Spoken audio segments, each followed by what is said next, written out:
C'était le même homme que j'avais hébergé pendant des mois. Il vivait dans ma maison, sans payer le moindre centime de loyer. Mon frère a mis ma femme enceinte, alors je les ai tous effacés de ma vie. Pas de dispute, pas d'adieu, pas de conclusion, juste un silence, si assourdissant, qu'il les a détruits de l'intérieur. J'ai découvert que ma femme était enceinte de l'enfant de mon frère. 3 jours après avoir appelé tous mes proches pour fêter ça. 3 jours après l'avoir annoncé sur les réseaux sociaux. 3 jours après avoir commencé à regarder des berceaux. 3 jours après avoir cru que ma vie prenait enfin forme. Ils m'ont fait asseoir dans mon salon. Mon salon, ma maison, mes meubles que j'ai payés, et m'ont dit que le bébé n'était pas le mien. C'était celui de Jake, mon petit frère, celui que je soutenais depuis 4 mois, celui qui dormait dans ma chambre d'amis, celui qui mangeait ma nourriture et buvait ma bière, pendant que je travaillais 60 heures par semaine. 2 mois. Ils ont dit qu'ils couchaient ensemble depuis 2 mois, dans ma maison, dans mon lit, pendant que je payais pour tout. Nous sommes tombés amoureux, a dit Lisa. Comme si ça excusait tout. Comme si ça expliquait le fait de me détruire. Je n'ai pas crié, je n'ai pas pleuré, je n'ai pas supplié, je leur ai juste dit de partir. 1 heure, sinon j'appelais les flics. C'est la dernière fois que j'ai parlé à l'un d'eux. Ce qu'ils ne savaient pas, c'est que cette conversation a mis fin à bien plus que mon mariage. Elle a mis fin à toute ma famille. Chaque personne qui a choisi leur camp, chaque personne qui m'a dit de pardonner, chaque personne qui a dit que je surréagissais, disparut. Tous effacés, comme s'ils n'avaient jamais existé. Voici l'histoire de comment une seule conversation a détruit 15 relations. Comment le silence est devenu mon arme. Comment j'ai bâti une nouvelle vie sur les cendres de la trahison. Et comment, 5 ans plus tard, ils essaient toujours de me joindre. Toujours en suppliant.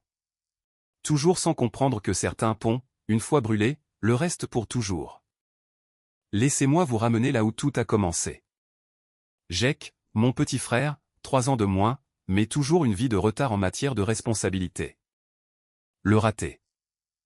L'enfant chéri qui ne pouvait rien faire de mal. Celui qui avait droit à des secondes chances, tandis que j'avais droit à des attentes. J'étais son opposé. Ingénieur civil, un salaire à 6 chiffres à 29 ans. J'ai acheté ma maison à 26 ans, épousé Lisa à 28 ans après 6 ans de vie commune. Stable, prospère, fiable, le fils qui avait tout compris. Jake était le drôle, le spontané, celui qu'il fallait sauver tous les quelques mois parce qu'il ne pouvait pas garder un travail, payer son loyer ou se comporter en adulte. Et à chaque fois, je le sauvais, parce que c'est ce que font les grands frères, jusqu'à ce qu'ils se servent de ma femme. Tout a commencé assez simplement. Jake s'est fait expulser à nouveau. La 3e fois en 2 ans. Il a perdu un autre emploi. Ne pouvait pas payer son loyer. Il s'est pointé à ma porte un mardi soir avec 2 sacs poubelles et ce regard de chiot pathétique qu'il perfectionnait depuis l'enfance. Juste pour quelques semaines, mec, le temps que je me remette sur pied. Je le jure. Lisa a dit oui avant même que je puisse traiter la demande. C'est la famille. Nous avons de la place. Ça ira. La famille. Ce mot signifiait quelque chose, avant. 2 semaines sont devenues 1 mois, puis 2, puis 4. Pendant que je travaillais 60 heures par semaine à gérer des chantiers de construction, Jake était à la maison, jouant aux jeux vidéo sur mon canapé, buvant ma bière, mangeant ma nourriture, vivant dans ma chambre d'amis, sans payer de loyer, et couchant avec ma femme dans mon lit. Je l'ai découvert de la manière la plus stupide et la plus douloureuse qui soit. Lisa m'a annoncé qu'elle était enceinte. J'étais ravi, fou de joie. Nous essayions depuis près d'1 an, suivant l'ovulation, planifiant tout, frustré quand ça ne marchait pas. J'ai immédiatement appelé mes parents, mes amis, je l'ai annoncé sur les réseaux sociaux, j'ai commencé à regarder des berceaux et des sièges auto pendant mes pauses déjeuner, j'ai fait des tableurs pour les dépenses du bébé, j'ai planifié les couleurs de la chambre d'enfant. 3 jours plus tard, Jake et Lisa m'ont fait asseoir dans mon salon. Mon salon, ma maison, mes meubles, mon canapé que j'avais payé. Il faut qu'on te parle, a dit Lisa, les yeux rouges comme si elle avait pleuré, la voix tremblante, les mains se tordant sur ses genoux. Jake ne pouvait pas me regarder, il fixait le sol comme un enfant convoqué dans le bureau du directeur. À propos de quoi? Ai-je demandé, encore ignorant, pensant toujours qu'il s'agissait des plans pour le bébé ou du départ imminent de Jack. Le bébé, a commencé Lisa. Longue pause, profonde inspiration. Il n'est pas de toi. J'ai ri. J'ai vraiment ri à voix haute, comme si elle venait de faire une mauvaise blague. De quoi tu parles? Il est de Jack. La pièce a basculé. Tout est parti de travers pendant exactement 3 secondes. Ma vision s'est rétrécie. Mes oreilles bourdonnaient. Puis tout est revenu avec une clarté parfaite, horrible et cristalline. Depuis quand? Ma voix semblait calme. Trop calme. Distante. Comme si je demandais la météo. 2 mois, a dit Jack. Les premiers mots qui sortaient de sa bouche. Il ne pouvait toujours pas me regarder. 2 mois. Vous couchez avec ma femme depuis 2 mois. Dans ma maison, dans mon lit. Pendant que je payais le toit au-dessus de vos 2 têtes. Pendant que j'achetais la nourriture que vous mangiez, pendant que je couvrais tes dépenses parce que tu es trop incompétent pour garder un travail. C'est juste arrivé, a dit Lisa, tendant la main vers la mienne par-dessus la table basse. J'ai retiré ma main brusquement, comme si elle m'avait brûlé. Rien n'arrive juste pendant 2 mois. Ça fait 60 jours. 60 jours de choix. De me mentir en face. De trahison. On ne voulait pas que ça arrive, a dit Jack en utilisant sa voix de victime. Celle qui marchait toujours avec nos parents depuis qu'on était enfant. Mais on est tombés amoureux. Du véritable amour.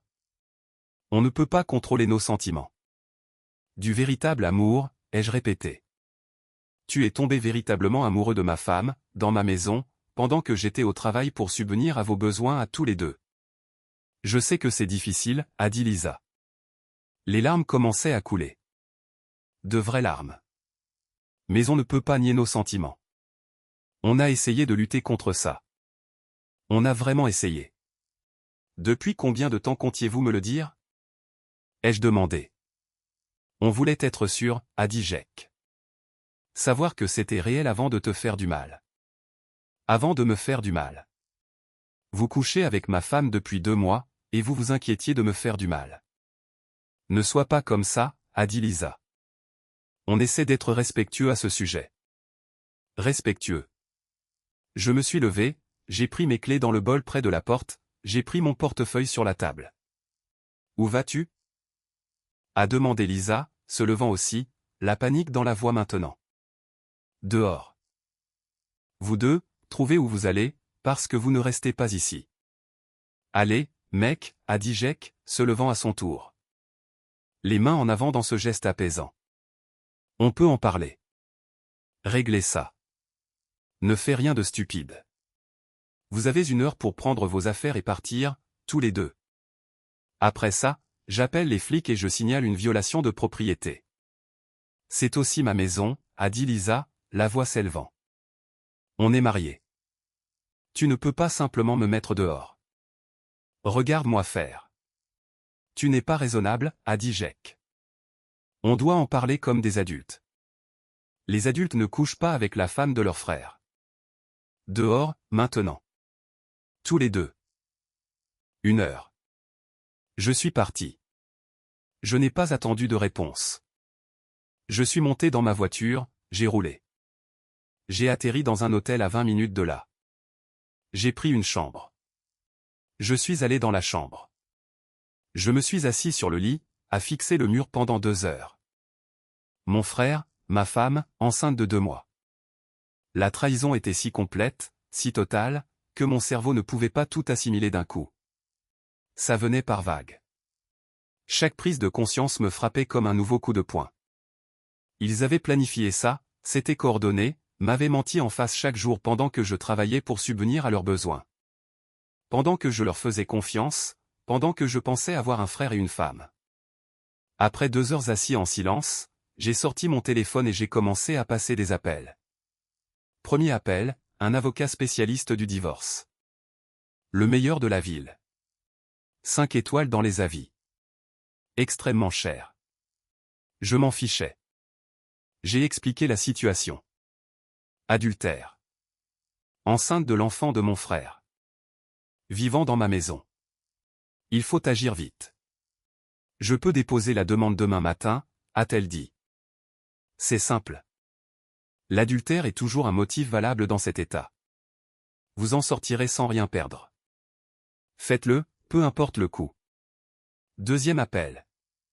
Un service de serrurier d'urgence. J'ai besoin que toutes les serrures de ma maison soient changées ce soir. Maintenant. Je paierai le triple de votre tarif habituel. Je peux être là dans 1 heure. Parfait. Troisième appel. Mon patron. Urgence familiale. J'ai besoin de 2 semaines de congé personnel. Je peux travailler à distance si c'est absolument nécessaire, mais j'ai besoin de ne pas être au bureau. Prenez le temps qu'il vous faut. J'espère que tout va bien. Ça ira. Quatrième appel. Mes parents. Ma mère a répondu à la 2e sonnerie. La voix excitée. Chérie, je viens d'apprendre la nouvelle pour le bébé. Ton père et moi sommes si heureux. On regarde déjà. Maman, arrête. J'ai qu'a mis Lisa enceinte. Ils couchent ensemble depuis 2 mois. Dans ma maison, dans mon lit. Pendant que je les soutenais financièrement tous les deux. J'ai besoin que tu ne prennes pas son parti. Juste pour cette fois. J'ai besoin que tu me soutiennes. Long silence. Chérie, tu es sûre? Ça ne ressemble pas à Jack. Il ne ferait pas ça. Il l'a admis il y a 1 heure dans mon salon, après que je sois rentré du travail et qu'il m'ait fait asseoir pour tout avouer. Encore le silence. Je l'entendais respirer. Je l'ai entendu dire quelque chose d'étouffé à mon père. Eh bien, nous devons entendre sa version de l'histoire avant de tirer des conclusions hâtives. Il y a toujours 2 versions, tu sais. J'ai raccroché, je suis resté là à fixer mon téléphone, sachant tout ce que j'avais besoin de savoir à cet instant. Ils allaient encore le choisir, comme ils l'avaient toujours fait. Je suis retourné chez moi 4 heures plus tard. Il était plus de minuit. La voiture de Lisa était partie. Les affaires de Jack avaient disparu de la chambre d'amis. Bien. Le serrurier attendait dans sa camionnette. Il lui a fallu 90 minutes pour changer toutes les serrures. Porte d'entrée, porte arrière, porte de côté, garage, tout. Il m'a donné 3 jeux de nouvelles clés. Je l'ai payé 8 cents en espèces. Ça valait chaque centime. Je suis rentré. La chambre d'amis où Jack avait séjourné était saccagée. Les draps arrachés du lit. Des ordures par terre. Ma bière avait disparu du frigo. La moitié de la nourriture manquait. Certains de mes vêtements manquaient. Ils avaient pris des choses en partant. Peu importe. Ils étaient partis. C'est tout ce qui comptait. Je suis allé dans ma chambre, j'ai défait le lit, chaque drap, chaque thé d'oreiller, chaque couverture. J'ai tout jeté dans le garage. Je brûlerai ça plus tard. Je suis allé dans la chambre d'amis. J'ai fait la même chose. J'ai trouvé des draps neufs dans le placard. J'ai fait mon lit. J'ai pris une douche. Une longue douche chaude, pour laver ce sentiment de trahison. Je suis allé me coucher, j'ai dormi seul dans ma maison pour la première fois en 6 ans. J'ai mieux dormi que je ne l'avais fait depuis des mois. Le lendemain matin, mon téléphone a explosé. Ça a commencé à 6 heures du matin. Appels, textos, messages vocaux. 52 appels manqués quand je me suis réveillé à 7 heures du matin. 107 messages textes, de mes parents, de Jack, de Lisa, de ma tante, de mon oncle, de ma grand-mère, de cousins à qui je n'avais pas parlé depuis 3 ans, des parents de Lisa, de mes collègues qui, d'une manière ou d'une autre, avaient déjà entendu la nouvelle. Tous disaient à peu près la même chose. Rappelle-nous. Il faut qu'on parle. Ne fais rien d'irréfléchi. Réglons ça en famille. Je n'en ai lu aucun. J'ai juste commencé à bloquer, un par un, chaque numéro. Ma mère, bloquée. Mon père, bloqué. Jack, bloqué. Lisa, bloqué. Ma tante, bloquée. Mon oncle, bloqué. Chaque personne qui m'a envoyé un message, bloqué. Ça m'a pris 20 minutes. À la fin, ma liste de contacts était à moitié vide. Ensuite, J'ai appelé mon opérateur téléphonique. J'ai besoin de changer de numéro aujourd'hui. Maintenant. Puis-je vous demander pourquoi, monsieur? Harcèlement. J'ai besoin d'un nouveau numéro que personne n'a. Je peux faire ça. Le nouveau numéro sera actif dans 2 heures. Parfait. J'ai appelé mon avocate avec mon ancien numéro. Je lui ai donné mon nouveau numéro. C'est le seul numéro où je suis joignable maintenant. Ne le donnez à personne. Compris. J'ai appelé mon patron. Je lui ai donné mon nouveau numéro. Situation personnelle. C'est mon seul numéro de contact maintenant. C'est noté. J'ai appelé mes 3 vrais amis. Ceux qui étaient là avant Lisa, avant le dernier échec de Jack. Je leur ai donné mon nouveau numéro. Situation familiale. C'est mon seul numéro maintenant. Ne le donnez à personne. Ils ont tous accepté sans poser de questions. C'est ce que font les vrais amis. Tous les autres, morts pour moi. Complètement effacés. 3e jour. Ma mère s'est présentée à mon bureau. Je ne sais pas comment elle a su où je travaillais. Peut-être qu'elle l'a toujours su. Je n'y avais jamais prêté attention avant. Elle est entrée directement dans l'immeuble. M'a demandé à la réception. La sécurité a appelé mon bureau. Monsieur, il y a une femme ici qui prétend être votre mère. Elle dit que c'est urgent. Que c'est une urgence familiale. Dites-lui de partir. Elle pleure, monsieur. Elle dit que... Je me fiche de ce qu'elle dit. Dites-lui de quitter l'immeuble ou vous appellerez la police. Vous êtes sûr? Complètement sûr. Ce n'est pas ma mère. Je n'ai pas de mère. Dites-lui de partir. Ils l'ont escortée dehors. J'ai regardé depuis ma fenêtre du 3e étage.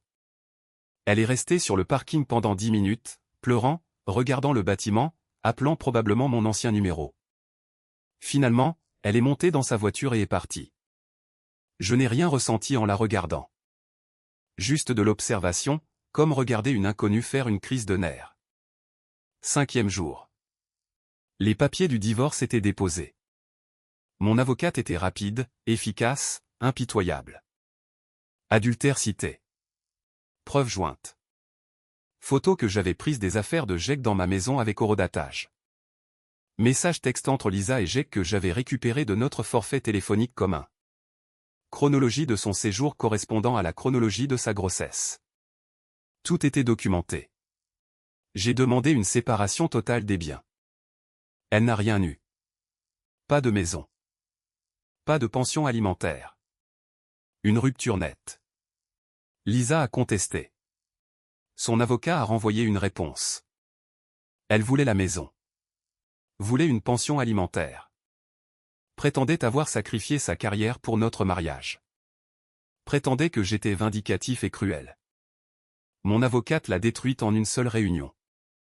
Votre cliente a commis l'adultère avec son frère dans le domicile conjugal. Nous avons des preuves documentées, une chronologie, des témoins qui peuvent attester les avoir vus ensemble. Elle n'a droit à rien. Soit elle signe les papiers tels quels, soit nous allons au tribunal, nous rendons tous attrait public, et elle paie nos frais de justice.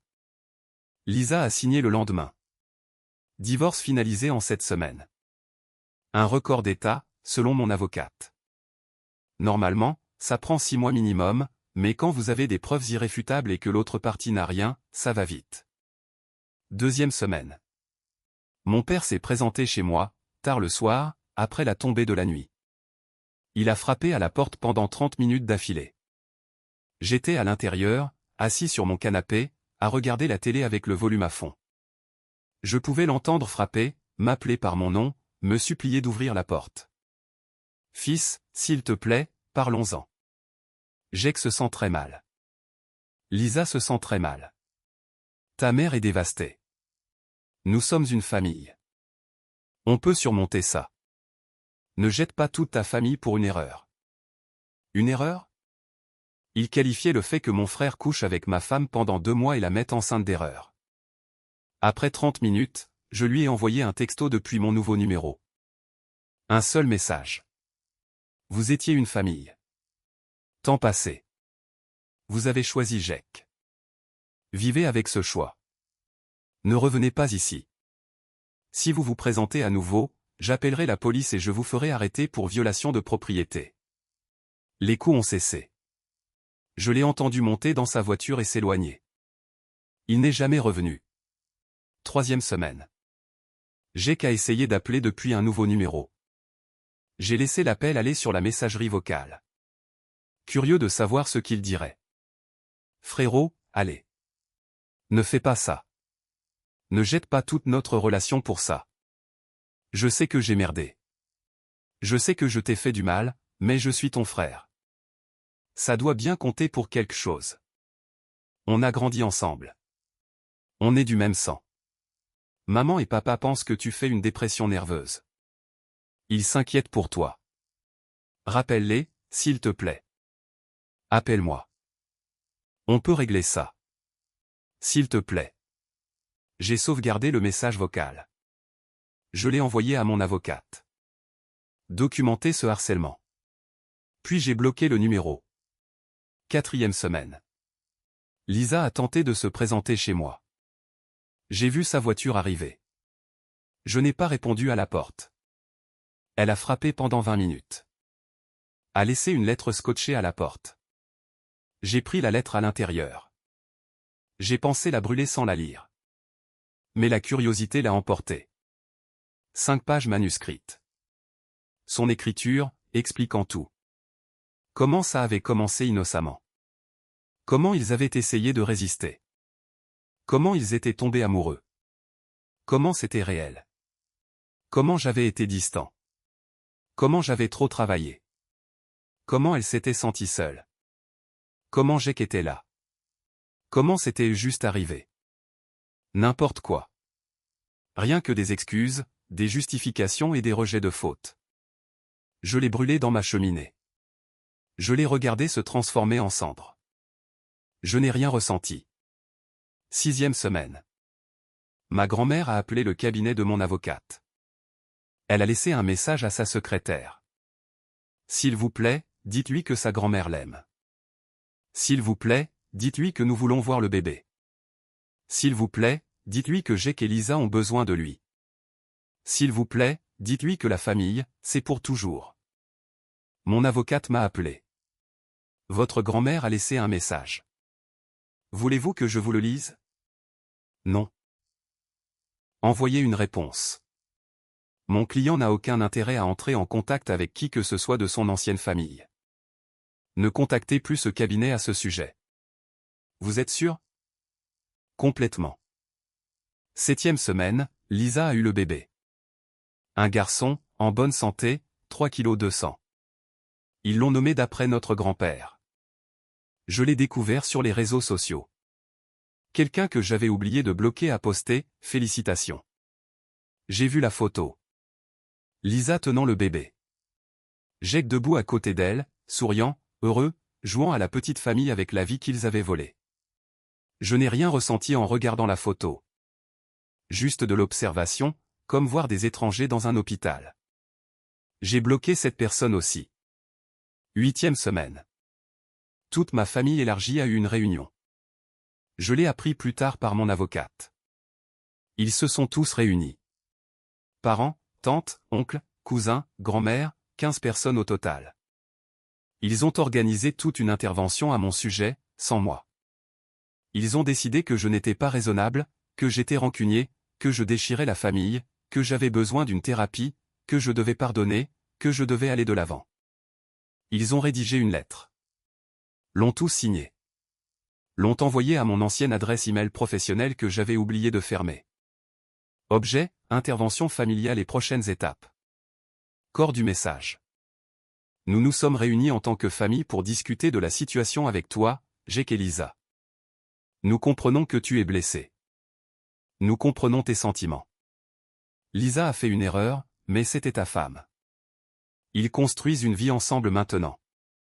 Ils ont un enfant. Nous devons avancer en tant que famille. Nous exigeons que tu assistes à une thérapie familiale. Nous exigeons que tu aies une conversation avec médiateur avec Jake et Lisa. Nous exigeons que tu travailles vers le pardon et la réconciliation. Ce n'est pas optionnel. Si tu refuses, tu choisis de quitter la famille. Le choix t'appartient. J'ai lu cet email 3 fois. La colère montait à chaque lecture. Il m'exigeait des choses, me donnait des ultimatums comme si j'étais le problème, comme si c'était moi qui avais tout détruit. Je l'ai transféré à mon avocate. Je veux des ordonnances restrictives contre tous ceux qui ont signé ça. Ça fait 15 personnes. Je m'en fiche. Il me harcèle. Il me reproche de réagir au fait que mon frère couche avec ma femme. Je veux une protection légale contre tous. Vous êtes absolument certain? C'est la solution radicale. Il n'y aura pas de retour en arrière possible. Ils ont choisi la solution radicale quand ils ont eu une réunion dans mon dos et décidé que je devais rentrer dans le rang. Déposer les ordonnances. Elle les a déposées le jour même. Ordonnance restrictive accordée en 1 semaine. Les 15 membres de ma famille avaient légalement l'interdiction de me contacter ou de s'approcher à moins de 150 mètres de mon domicile ou de mon lieu de travail. Mon avocate leur a envoyé des copies à tous. En courrier recommandé avec une lettre expliquant les conséquences d'une violation. Mon téléphone a explosé ce jour-là. Appels de numéros bloqués, messages vocaux depuis les téléphones d'inconnus, tous paniqués, suppliants, demandant si j'étais sérieux. Je n'ai répondu à aucun d'eux. Laissez-les paniquer. Laissez-les réaliser que les actions ont des conséquences. 4e mois, j'ai vendu ma maison. Trop de souvenirs. Trop contaminé. Chaque pièce me rappelait la trahison. Je l'ai mise en vente. L'ai vendue en 3 semaines. Offre au comptant. En dessous du prix du marché. Je m'en fichais. Je voulais juste m'en débarrasser. J'ai acheté un nouvel endroit. De l'autre côté de la ville. Meilleur quartier. Moderne. Propre. Rien qui ne me rappelle mon ancienne vie. J'ai tout déménagé en un week-end. J'ai engagé des déménageurs. Ils ont emballé. Ils ont chargé. Ils ont déchargé au nouvel endroit. J'ai supervisé et donné des indications. Nouveau départ, page blanche. 6e mois. Mon entreprise m'a offert une promotion. Chef de projet senior, mais cela nécessitait un déménagement, dans un autre état, meilleur salaire, meilleur poste, un rôle de direction. Il s'attendait à ce que j'y réfléchisse. Que je prenne le temps de décider. Que je pèse le pour et le contre. J'ai accepté en 5 minutes. Quand est-ce que je commence? Vous devez déménager. Ce n'est généralement pas un problème. Je peux être là dans 2 semaines. Mon patron a semblé surpris. Vous ne voulez pas en discuter avec votre famille, votre femme? Je suis divorcé. Pas de famille avec qui en discuter. 2 semaines, c'est parfait. Il a hoché la tête. N'a pas posé de questions. Homme intelligent. J'ai emballé tout ce que je possédais en 1 semaine. J'ai de nouveau engagé des déménageurs. Ils ont tout chargé dans un camion. L'ont conduit jusqu'à ma nouvelle ville, à 8 heures de route. État différent, vie différente. Je n'ai dit à personne où j'allais. Ni à mes parents, ni à Jack, ni à Lisa, ni à ma famille élargie. J'ai juste disparu. J'ai prévenu mon avocate. J'ai prévenu mon nouvel employeur. C'était tout. J'ai tout recommencé. Nouvel état, nouvelle ville, nouveau travail, tout de neuf. Première année dans la nouvelle ville. Le travail allait bien, très bien, en fait. Promu en 6 mois. De chef de projet senior à directeur. Équipe plus grande, plus de responsabilités, augmentation de salaire significative. J'ai acheté une maison, payé comptant, pas d'hypothèque, pas d'attache, juste à moi. Propre et simple. J'ai commencé à sortir avec des femmes, lentement, prudemment. Des femmes du travail, des femmes de la salle de sport, des femmes sans aucun lien avec mon passé. J'ai eu de mauvais rendez-vous, des rendez-vous ennuyeux, des rendez-vous gênants, la partie normale d'un nouveau départ. Puis j'ai rencontré Sarah lors d'un événement d'entreprise. Elle était avocate fiscaliste, travaillait pour un autre cabinet. On s'est retrouvés en binôme pour un exercice de réseautage. Qu'est-ce que vous faites? M'a-t-elle demandé. Gestion de projet en génie civil. Et vous? Droit fiscal. Aussi passionnant que ça en a l'air. On a ri, on a parlé pendant 2 heures, on a échangé nos numéros, on a pris un café le lendemain. Elle était différente, directe, honnête, pas de jeu, pas de faux semblants, juste une conversation franche. Au 3e rendez-vous, elle m'a posé des questions sur ma famille. Des frères et sœurs? Non, fils unique. Elle a hoché la tête, n'a pas insisté, n'a pas posé de questions de suivi, a changé de sujet naturellement. C'est là que j'ai su qu'elle était différente. Elle respectait les limites sans qu'on ait besoin de les lui indiquer. On a continué à se voir, 1 fois par semaine, puis 2, puis 3. On a construit quelque chose de réel, d'honnête, quelque chose sans mensonge. Au bout de 6 mois, je lui ai tout raconté. Le frère, la femme, l'adultère, la grossesse, la réunion de famille, les ordonnances restrictives, le déménagement, tout. Elle a écouté sans m'interrompre. N'a pas jugé. N'a pas essayé de réparer quoi que ce soit. A juste écouté. Quand j'ai eu fini, elle a dit, c'est brutal. Je suis désolé que ça te soit arrivé. Pas de tu devrais leur pardonner. Pas de la famille, c'est la famille. Pas de tout le monde fait des erreurs. Juste une reconnaissance, juste du soutien. Tu veux savoir un truc? A-t-elle dit. Je suis divorcé aussi. Mon ex m'a trompé avec ma meilleure amie. Je les ai rayés tous les 2 de ma vie.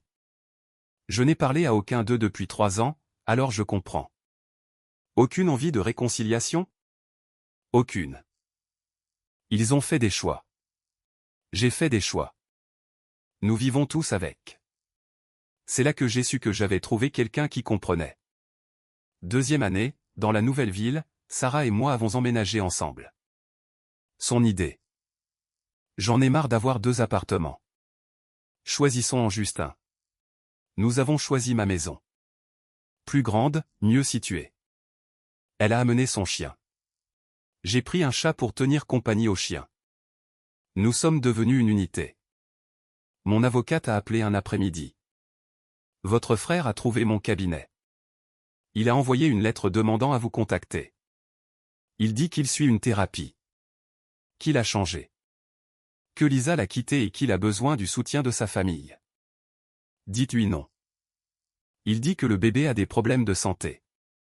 Ils ont besoin de l'historique médical de la famille. Les dossiers médicaux sont publics par les voies appropriées. Il n'a pas besoin de moi pour ça. Dites-lui pas de contact. S'il persiste, je porterai plainte pour harcèlement. Compris. Je voulais juste vous en informer. J'apprécie. J'ai raccroché. J'en ai parlé à Sarah ce soir-là. J'ai qu'à essayer de me contacter par l'intermédiaire de mon avocate. Que as-tu dit? Non. Bien. Tu ne lui dois rien. Son enfant a apparemment des problèmes de santé. Il voulait l'historique familial. Il y a des moyens légaux d'obtenir ça sans te contacter. C'est ce que je me suis dit. Elle m'a embrassé. Je suis fier de toi de maintenir tes limites. C'est ce que fait un vrai partenaire. Il soutient, ne force pas, respecte vos choix. 3e année dans la nouvelle ville. Sarah et moi nous sommes mariés. Mariage à la mairie. 2 amis comme témoins. Elle portait une robe simple. Je portais un costume. Un juge a célébré la cérémonie. 10 minutes au total. Nous sommes allés dîner après. Nous avons célébré avec du vin et des steaks. Nous sommes rentrés à la maison. Avons regardé un film. Sommes allés nous coucher. Journée parfaite. Pas de drame familial. Pas d'obligation, pas d'attente, juste nous. Ses parents ont demandé quelques jours plus tard pourquoi ils n'avaient pas été invités. Elle les a appelés. Chérie, on a vu que vous vous êtes mariés. On est heureux pour vous, mais pourquoi n'étions-nous pas là? On voulait que ce soit juste nous.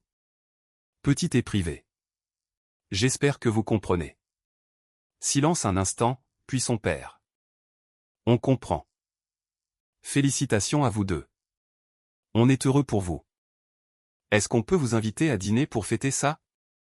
Ce serait super. C'est ce que font les familles normales. Elles respectent les choix. Elles passent à autre chose. Elles n'exigent pas d'explications et ne vous font pas culpabiliser. Ils nous ont invités à dîner ce week-end-là, ont apporté des cadeaux, nous ont félicités, ont demandé nos projets, une conversation normale, sans drame. J'ai regardé Sarah interagir avec ses parents. J'ai vu à quoi ressemblait une dynamique familiale saine. Des limites respectées. De l'amour sans condition, du soutien sans manipulation. J'ai réalisé que je n'avais jamais eu ça. Pas une seule fois dans ma vie. 4e année dans la nouvelle ville. Ma mère est décédée. Crise cardiaque, soudaine. Elle avait 62 ans. Je l'ai appris par une nécrologie en ligne. Quelqu'un au travail l'a vu. Et, ton nom de famille est Morrison, non? J'ai vu une nécrologie pour une famille Morrison. Un lien de parenté? Non, une autre famille. C'est un nom courant. Ah, d'accord. Je suis retourné travailler. Je n'y ai pas pensé jusqu'à ce que mon avocate m'appelle 1 heure plus tard. Votre père a essayé de contacter mon cabinet. A laissé plusieurs messages vocaux. Il dit que votre mère est décédée. Que son dernier souhait était de vous voir. Que les funérailles sont dans 3 jours. Il veut savoir si vous y assisterez. Non. Vous en êtes certain? Complètement certain. Il dit que votre mère a passé ces dernières années le cœur brisé de vous avoir perdu. Elle a passé ces dernières années à défendre mon frère pour avoir couché avec ma femme. Elle a fait son choix. Je ne suis pas responsable de ses sentiments face aux conséquences. Compris. Je communiquerai votre décision. Je ne suis pas allé aux funérailles. Je n'ai pas envoyé de fleurs. Je n'ai pas envoyé de cartes. Je n'ai pas du tout accusé réception. J'ai appris plus tard par un vieil ami d'université qui vivait encore dans ma ville natale. Il était aux funérailles. Il m'a envoyé un message. Salut mec, je sais que tu n'es pas en contact avec ta famille, mais je pensais que tu devrais savoir. Les funérailles de ta mère ont eu lieu aujourd'hui. Énormément de monde. Ton père tenait à peine le coup. J'ai qu'à fait un discours sur la famille et le pardon. Ils ont tous dit que ta mère était morte le cœur brisé parce que son fils aîné avait abandonné la famille. Tu étais le méchant dans toutes les histoires. Je voulais juste que tu saches ce qu'ils disent. Je l'ai lu. Je n'ai pas répondu. Pas besoin. Ils avaient réécrit l'histoire. S'étaient posé en victime. M'avaient transformé en méchant. Ça m'allait. Je connaissais la vérité. C'était suffisant. La semaine après les funérailles, mon père a essayé de me joindre par l'intermédiaire de mon employeur. Les RH m'ont convoqué à une réunion. Nous avons reçu un appel de quelqu'un prétendant être votre père. Il dit que votre mère est décédée. Que son dernier souhait était que vous vous réconciliez avec la famille. Il demande que nous organisions une réunion entre vous et lui, ici au bureau. Non. Il a une ordonnance restrictive contre lui. Il n'est pas autorisé à me contacter ou à contacter mon lieu de travail. S'il appelle à nouveau ici, je porterai plainte pour harcèlement. Veuillez documenter cette conversation.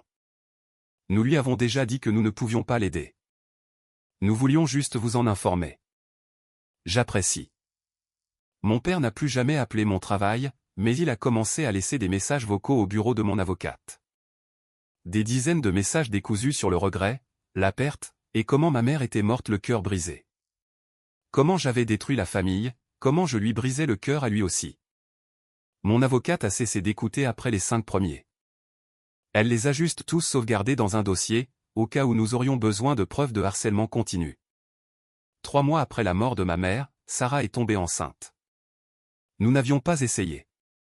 Nous ne nous protégions pas non plus. Nous vivions juste nos vies, mais c'est arrivé. Nous l'avons d'abord dit à ses parents. Ils ont pleuré de joie. Ont immédiatement commencé à parler d'être grands-parents, d'acheter des cadeaux, de planifier la chambre du bébé, solidaires, excités, présents. Je l'ai dit à mes amis, ils ont fêté ça, nous ont organisé une fête surprise, sont arrivés avec des cadeaux, de la nourriture et de l'amour. Personne de ma famille de sang ne le savait. Je ne leur ai pas dit. Je ne voulais pas qu'ils le sachent. Ils ne faisaient pas partie de cette vie. Celle-ci était saine. Elle était à moi. Notre fille est née en septembre. En bonne santé, parfaite, 3,6 kg. Les yeux de Sarah, mon nez, d'après tout le monde. Nous l'avons appelée Emma. D'après la grand-mère de Sarah, décédée 5 ans plus tôt. Je l'ai tenue dans mes bras à l'hôpital.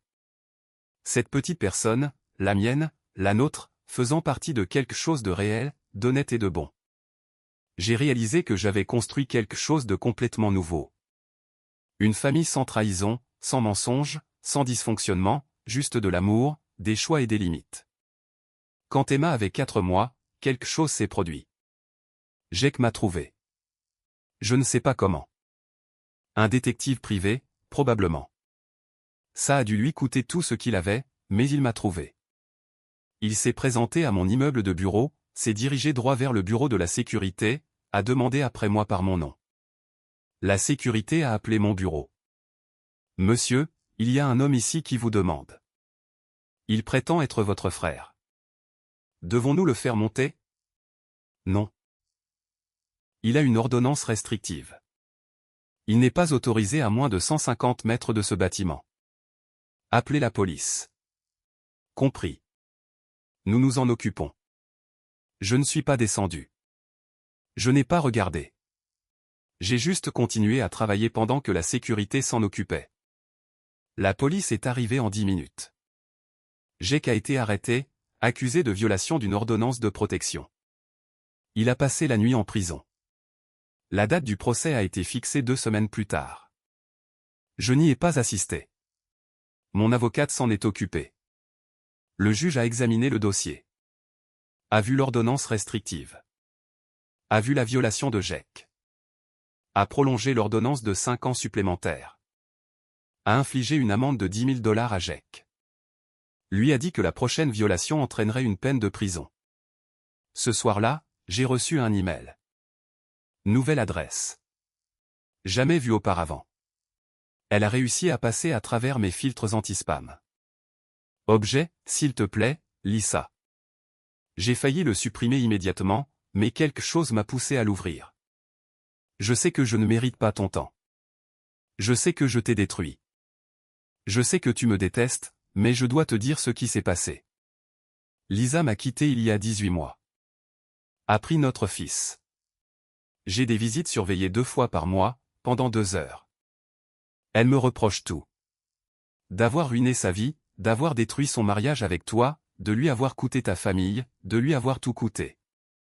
Maman est morte en me détestant. Elle a passé ces 2 dernières années à me dire que j'avais détruit la famille.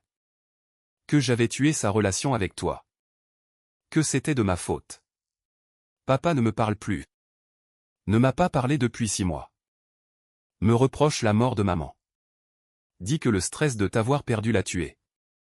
J'ai perdu mon travail. J'ai perdu mon appartement.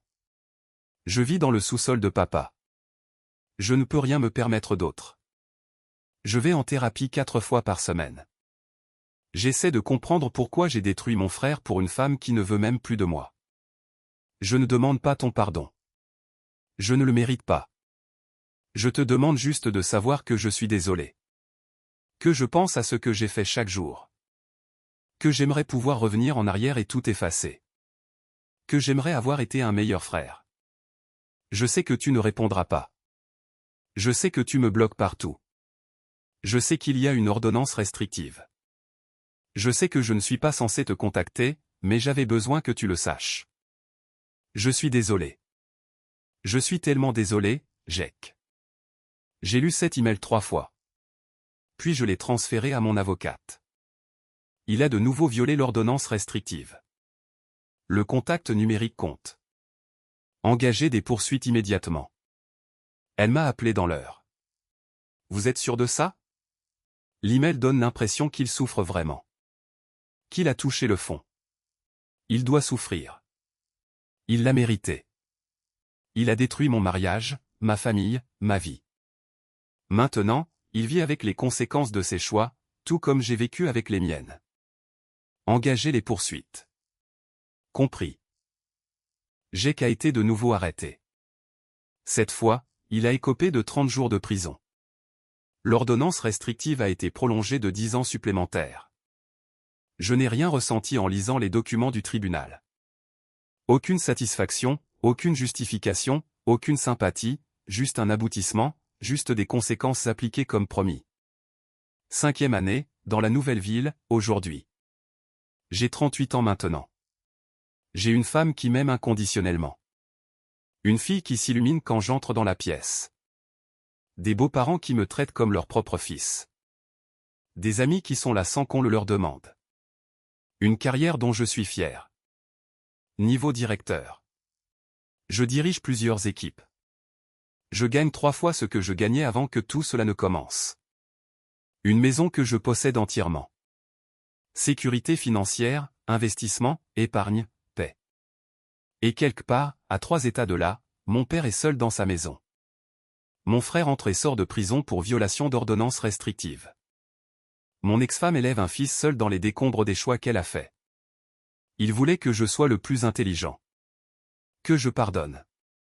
Que je priorise leur confort plutôt que ma douleur. Que je prétende que la trahison n'était qu'une erreur qui pouvait être balayée sous le tapis. J'ai choisi quelque chose de mieux. Je me suis choisi. J'ai choisi la paix. J'ai choisi une vie sans des gens qui pensaient que la loyauté était facultative et que la trahison était pardonnable. Les gens me demandent parfois si je le regrette, si je pense à me réconcilier, si ma famille me manque. La réponse est toujours la même. Non, les reproches, la manipulation, le traitement de faveur que Jake a toujours reçu ne me manquent pas. L'attente que j'avale n'importe quelle trahison avec un sourire parce que la famille passe avant tout. Être le stable pendant que Jake pouvait être imprudent, le responsable pendant qu'il pouvait être égoïste, le plus intelligent pendant que tous les autres pouvaient être petits, mesquins et cruels, ne me manque pas. Sacrifier ma dignité sur l'autel de la paix ne me manque pas. Prétendre que tout allait bien alors que je mourais à l'intérieur ne me manque pas. Ce que j'ai maintenant est mieux. Tellement mieux. Une famille que j'ai choisie. Des gens qui m'ont choisi en retour. Construite sur le respect, les limites, le soutien mutuel et un amour véritable qui ne vient pas avec des conditions. Sarah sait tout et me soutient. Ses parents savent tout et me soutiennent. Mes amis savent tout et respectent mes choix. Emma grandira en voyant à quoi ressemblent des limites saines. À quoi ressemble le respect de soi. Ce que cela signifie de se choisir quand tout le monde exige que vous les choisissiez. C'est mon héritage. Pas la famille que j'ai coupée de ma vie. Pas le frère qui m'a trahi. Pas la femme qui a détruit notre mariage. La famille que j'ai créée à partir de rien. La vie que j'ai bâtie sur les cendres de l'ancienne. Et c'est suffisant. C'est plus que suffisant. C'est tout. Si vous lisez ceci et que quelqu'un vous dit de pardonner ce qui vous a brisé, d'être le plus intelligent, de laisser tomber pour le bien de la famille, vous n'êtes pas obligé. Vous pouvez vous choisir. Vous pouvez partir. Vous pouvez couper les ponts avec les gens qui ont choisi votre traître plutôt que vous. Vous pouvez construire quelque chose de mieux sur les cendres. Vous pouvez créer une famille qui vous mérite vraiment. Mon frère a mis ma femme enceinte. Ma famille l'a choisi lui plutôt que moi. Ils ont exigé que je leur pardonne, que j'avance et que je sois le plus intelligent. Alors, je les ai tous effacés de ma vie. J'ai envoyé un seul texto et je les ai bloqués pour toujours. J'ai changé de numéro, j'ai déménagé, j'ai changé de nom, j'ai obtenu des ordonnances restrictives, j'ai bâti une nouvelle vie où ils n'existent pas. 5 ans plus tard, ils essaient toujours de me joindre, par l'intermédiaire d'avocats, en violant les ordonnances restrictives, par des emails, des lettres et des tentatives désespérées de contact. Et je n'écoute toujours pas, je ne réponds toujours pas, je ne leur donne toujours pas ce qu'ils veulent, parce que j'ai appris quelque chose d'important il y a 5 ans. Le silence n'est pas cruel. Le silence est de l'autopréservation. Et parfois, la seule façon de guérir est d'enlever complètement l'infection. Même lorsque l'infection est votre propre sang. Ils ont fait leur choix. J'ai fait les miens. Nous vivons tous avec les conséquences. La différence, c'est que mes conséquences ressemblent à la paix, à l'amour, à une famille qui fonctionne vraiment. À une fille qui ne saura jamais ce que c'est que d'être trahie par les personnes qui sont censées vous protéger. Et les leur ressemble au regret, à l'isolement, au fait de vivre en sachant que leurs choix leur ont coûté tout ce qui comptait. Ce n'est pas de ma faute. Ce n'est pas ma responsabilité. C'est juste la loi de cause à effet. Et je n'ai jamais regardé en arrière.